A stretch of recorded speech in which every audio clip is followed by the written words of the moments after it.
Welcome to the IVM Podcast Network.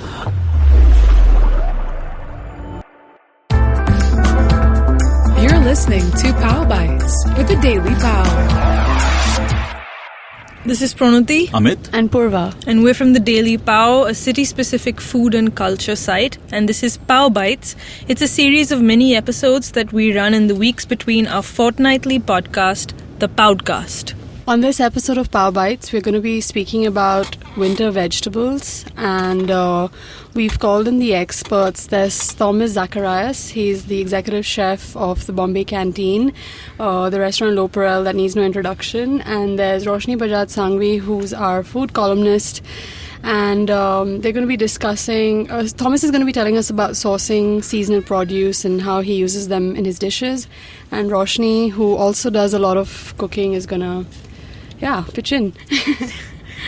So everybody knows that winter is basically the best time to get fresh produce, right? But not only the regular stuff, but you also get some, what you wouldn't call exotic veggies that you don't really see most of the time. So what's some of the stuff that you guys have been buying recently, and what can we expect to see in the next couple of months? Because we only have exotic for us because we don't really cook them. Yeah, they're not exotic in the sense they're not foreign, others. but they're exotic in the sense that they're not that well known.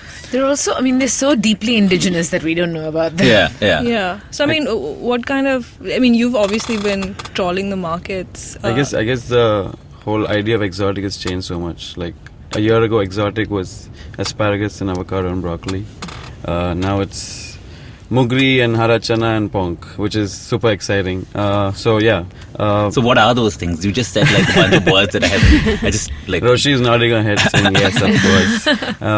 Mugri is rat tail radish. Oh, okay. And you get it throughout the year, but in the winter you get a purple variety. Mm-hmm. And it looks like rat tails, hence the name. But does one community cook this more than others? Not really. But you just see it in the corner at the market.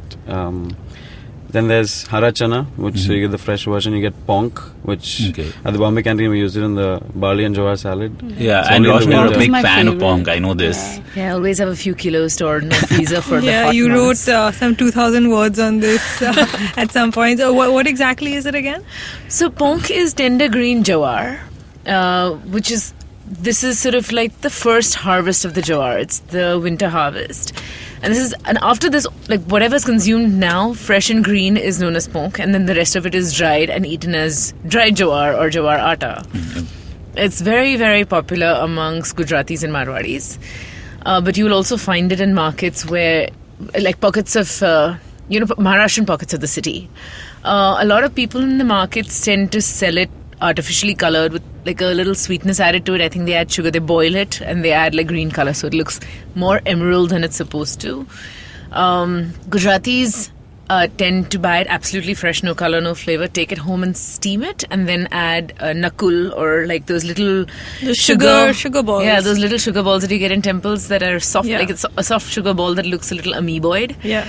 And and this black pepper save, like a slightly thicker black pepper save, and limbu, and they sort of toss it together. So the hot ponk with like limbu, and it's a great delicacy. It's supposed to be heaty, so we tend to have it, like the Gujarati side of my family tends to have it with chas, so that you cool down, like alongside having it in terms of like doshas. So you have pitta coming from it.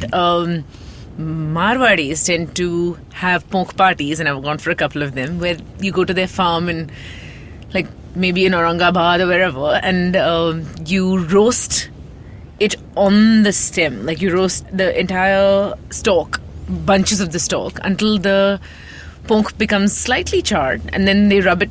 They have special like ponk farmers who come in, they'll rub it between their palms so that the ponk sort of gets the, what do you call it, winnowed right? But it's rubbed and winnowed.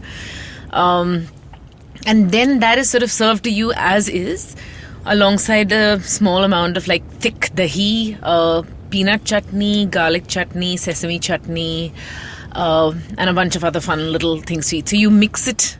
You can customize every bite. You can mix it on the basis of like so you can put lots of dahi, or you can put no dahi and lots of chutney, whatever you feel like. Wow, I think you could do an entire episode on pork. On pork, and you probably poke your friends on Facebook.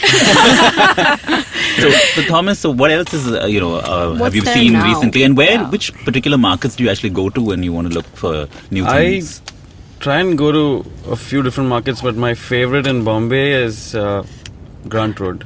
Okay. And favorite because obviously the quality of produce is really good, but almost every time I go there I see a vegetable, fruit, herb, green leaf that I'm not very familiar with, and that for me is really exciting. I feel like a little kid again. Yeah. I get to play with this Kid in new the veggie toy. store. Yeah.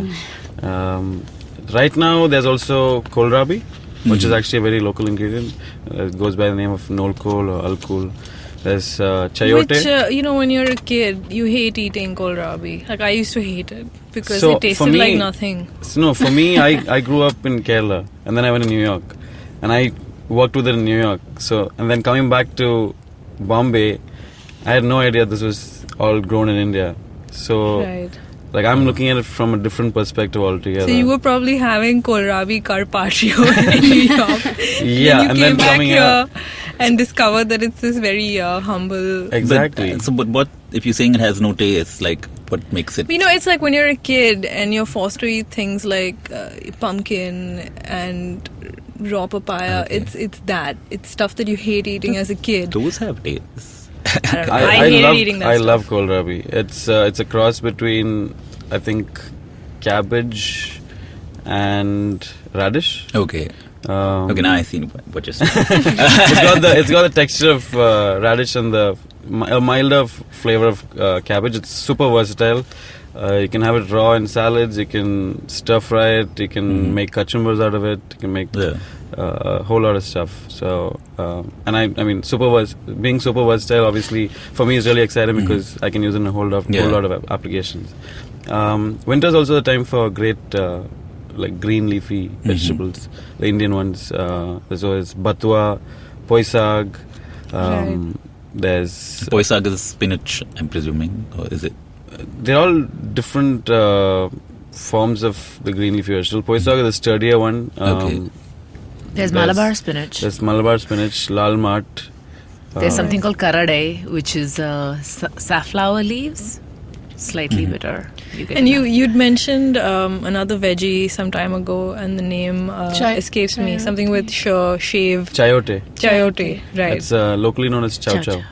Okay, what is that? It's a very peculiar looking vegetable. I'm working on making a kachumbar for a vegetarian Sikh that's making its way back to the menu. Great. And so that's again. That's one vegetable. It's a little hard to explain.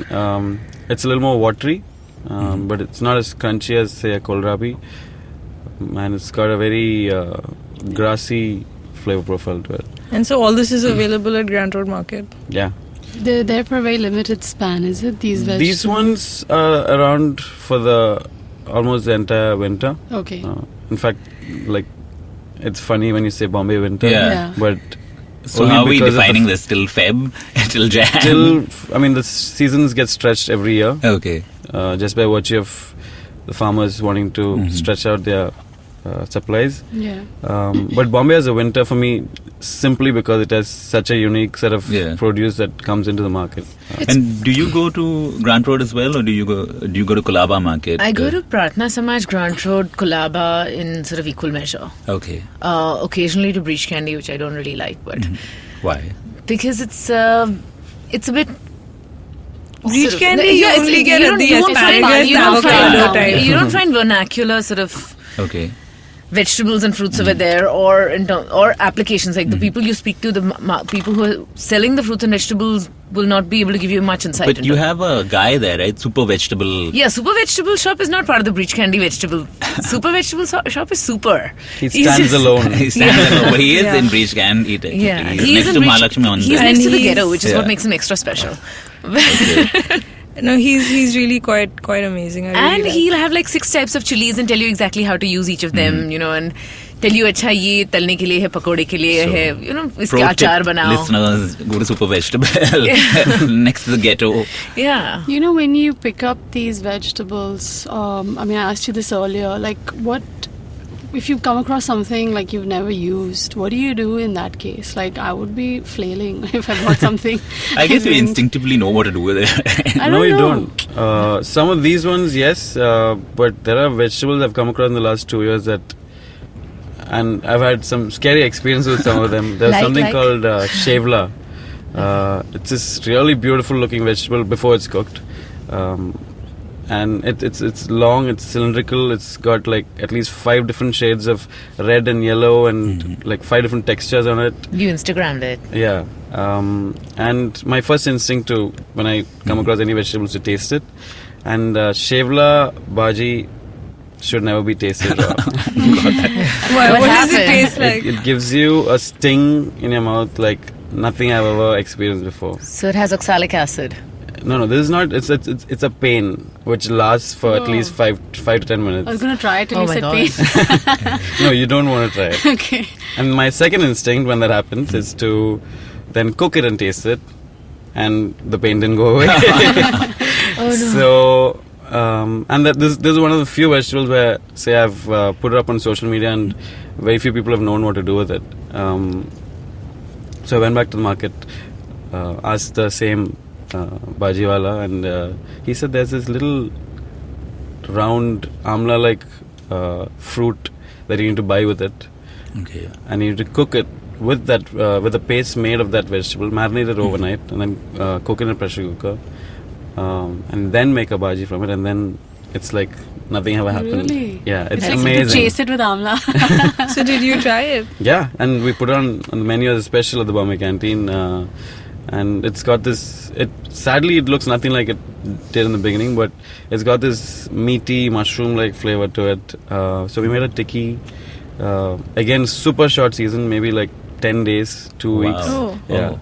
There's a whole bunch of vegetables locally in Bombay that have really short seasons like that. Okay, so it was worth it. All yeah. that pain and Well, like I never want to go through that again. I wouldn't wish that on anyone. but that for me was like such an exhilarating experience, right? You come across something that like turns your world upside down. Yeah, so I mean next year around, and which is why this year I'm a little more informed and educated about what's in the market. I know what to expect. Yeah. So yeah, next year we'll have it on the menu as a proper Yeah. dish at the Bombay So Canteen. what's on the menu now that people can try, or will be on the menu shortly, so people can actually go and taste these veggies? So all of this which I just mentioned in different forms. Okay. There'll be kohlrabi, there'll be chayote, there'll be all these greens, hara chana for sure. Yeah. We used to do hara chana as a part of a kachumber on top of Lucknowi pathor. We're going to have ponk make its way back to the barley and jowar salad. All of it. okay. But just sort of to take off from Purva's question, even with an unfamiliar vegetable, I mean, is it a lot of trial and error that goes into it? There's definitely a lot of trial and error, a lot of research on the net. There isn't much information on these super local, like super seasonal vegetables, but I try and find whatever I can. People commenting on social media posts helps. So it's a combination of all of those, and then a lot of trial and error. Sometimes you strike gold in like the first few attempts, and sometimes like you don't get it at all, and then like you have to wait a whole year for the vegetable to come back in season, and then try all over again. But yeah, it's for me that creative process is really exciting. Right. So do you pick up your supplies from Grant Road, or then do you speak to your regular vegetable supplier and say, hey, I found this in Grant Road, can you supply it? Neither. I go to Grant Road for inspiration, and here I want to break this myth about chefs, and I'm going to get flack from it, but I don't go to the market every day. Maybe I don't even go every week, because running a full-time restaurant, I need to be at the restaurant as much as possible. I go to Grant Road because I know that's going to be as seasonal as it can get, and I go there to find out what's coming in the season, when it's coming in the season, getting inspiration. Just walking through that market, like ideas flow into my head, and then I pick up some stuff, bring it to test, and then I tell my vegetable supplier that I need to get this, and he gets it for me. Okay. And how often do you all innovate the menu? Yeah, I know. We go through major overhauls every 2 to 3 months. But then if something's really seasonal, we make tweaks on the menu as and when. Super. Right. So that's it for Pow Bites, and thanks so much, Thomas, Thank you. for telling us about these vegetables and for that like we And will the stinger. probably. I'm gonna go look for the introducing stinger. us to like a whole world of veggies, of winter veggies that we didn't know about. I think it's also about just when you go to the market, just look around, look Yeah. beyond the. But we'll probably have it at the Bombay Standard. canteen Yeah, I instead think of that's the cooking way I'm it. going to do it. And like, you know, Look We beyond didn't even the- start with pickling, which is like this is the season to save all this amazing. It's another- I had vegetables for the rest- kohlrabi Pow pickled Bites. actually. Yeah. Yeah. Anyway, This is so my pickling thanks, Thomas, and Thank we'll you. see you guys next week. Excuse me भैया, excuse me, बोलिए madam. Menu में क्या है? Menu में seen unseen है, podcast है, on course है, Cyrus है, made in India, rediscovery project, empowering series, sex wax है, IVM लाइक्स है, सिंप्लीफाइड है, कीपिंग इट क्वियर है, थिंग्स एंड डेस्टिनेशंस है, माय नेबर जकरबर्ग है और द फैन गराज है। आपको क्या चाहिए? एक बार रिपीट कर देंगे क्या? रिपीट नहीं करता हम। आप जाओ IVMpodcast.com पे और सुनो ये सब, या फिर डाउनलोड करो उनका ऐप, सब आपकी उंगलियों पे।